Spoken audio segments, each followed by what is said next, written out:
Bonjour et bienvenue, voici notre tour d'horizon économique, géopolitique et boursier. Nous sommes le mercredi 5 septembre et pour comprendre comment tourne la planète finance, c'est sur la bourse au quotidien et nulle part ailleurs. Et l'épisode du jour s'intitulera Un Airbus A380 sorti de secours.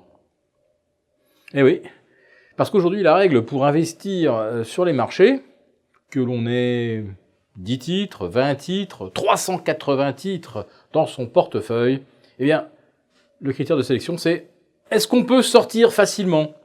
Est-ce que les issues de secours sont accessibles immédiatement? Et c'est un petit peu comme ça qu'on explique pourquoi les algos continuent de surpondérer les titans de la cote. Alors, ces titans, vous les connaissez, au-delà des 600 milliards de dollars de capitalisation.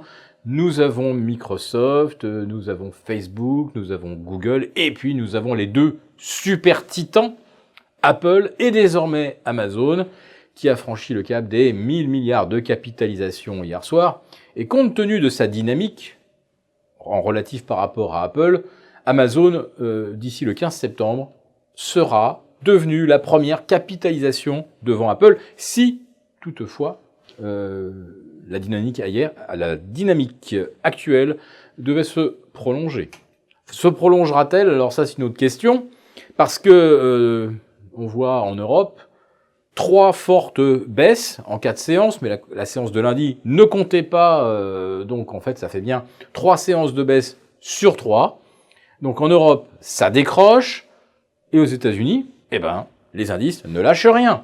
Hier soir, le Dow Jones termine à moins 0,05. Le S&P à moins 0,15. Et pendant ce temps-là, en Europe, on perd 4,5%. Alors que se passe-t-il? Rien de bien différent de ce qui se passe depuis le début de l'année, en fait. Nous vous le rappelions hier ou avant-hier. L'Eurostoxx perd 3,3% au mois d'août. Le Nasdaq gagne 5,7%. Ça fait un différentiel de plus 9. Et depuis le début de l'année, on est à moins 5 sur l'Eurostoxx, on est à plus 17 sur le Nasdaq. Le différentiel est de 22. Et pourquoi le Nasdaq parvient-il à surperformer? Tout simplement parce que les titans, les Fangman et les deux super titans, Apple et Amazon, tirent l'indice comme deux énormes locomotives. Alors là, c'est vrai qu'on pourrait plutôt parler d'un funiculaire, mais reprenons quand même l'image des locomotives parce qu'elle est assez juste. Donc on ne veut aujourd'hui qu'être sur la locomotive et même pas dans les wagons qui suivent et encore moins dans les wagons de queue. Alors Amazon, ça nous fait une capitalisation de 1010 milliards et un PER, tenez-vous bien, de 200. Alors on nous dit non, c'est pas 200 du tout. Amazon est beaucoup plus profitable, il faut retirer les investissements. Alors d'accord, refaisons les calculs, retirons les investissements. Ça nous fait toujours un PER de 120. Ah non, 120 c'est pas juste, c'est pas comme ça qu'il faut calculer. Il faut actualiser les profits d'Amazon en 2019, en 2020, avec le cloud, avec les services financiers, etc. Alors oui, très bien. Imaginons que le cloud soit véritablement la vache à lait, Amazon numéro 1 mondial, tout ce que vous voulez. Les services financiers, voilà, Amazon s'y met aussi, Amazon Banque, Amazon Assurance, tout ce que vous voulez. Mais néanmoins, il y a quand même des règles pour les services bancaires, l'assurance, il y a des marges. Et si on essaie de faire plus que ces marges, on ne vend plus les produits.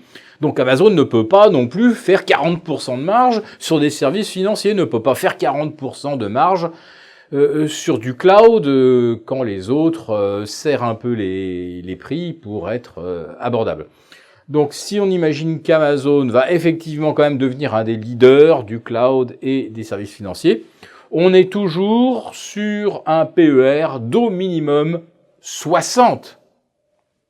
C'est quand même hallucinant. 60, c'est 3 fois le PER moyen des valeurs du S&P 500. Ah oui, mais Amazon, vous comprenez, il y a de la visibilité. Non, la vérité, c'est que si on achète Amazon, si on achète Apple, c'est parce que on a la conviction qu'on peut sortir, parce qu'il y a de la liquidité. tout le monde espère naturellement pouvoir sortir avant tout le monde, avant le collègue, avant les gérants de l'immeuble d'en face. Tout le monde pense être plus malin que tout le monde et tout le monde se dit que sur Amazon ou sur Apple, il y aura la place de sortir au cas où. Bah, je peux vous dire que si tous raisonnent de la même façon et agissent exactement de la même façon au même moment, sur Amazon ou sur Apple, on verra des moins 20% très facilement. Voilà, c'était juste une petite réflexion que je me fais.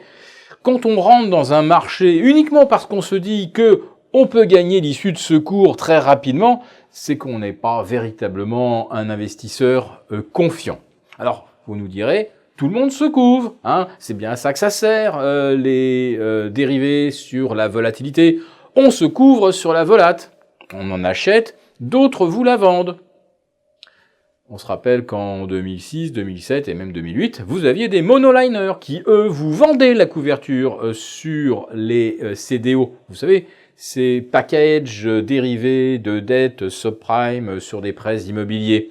On appelait ça des CDS, Credit Default Swap. Aujourd'hui, on va dire que la volate joue un petit peu le même rôle. Si on vend la volate, c'est qu'on pense qu'il n'y a pas beaucoup de risques. Et si on achète de la volate, c'est qu'on veut se couvrir. Et on se couvre en ce moment pas cher, autour de 13,5. Voilà. Alors, questionnez-vous simplement sur qui vous assure en cas de problème.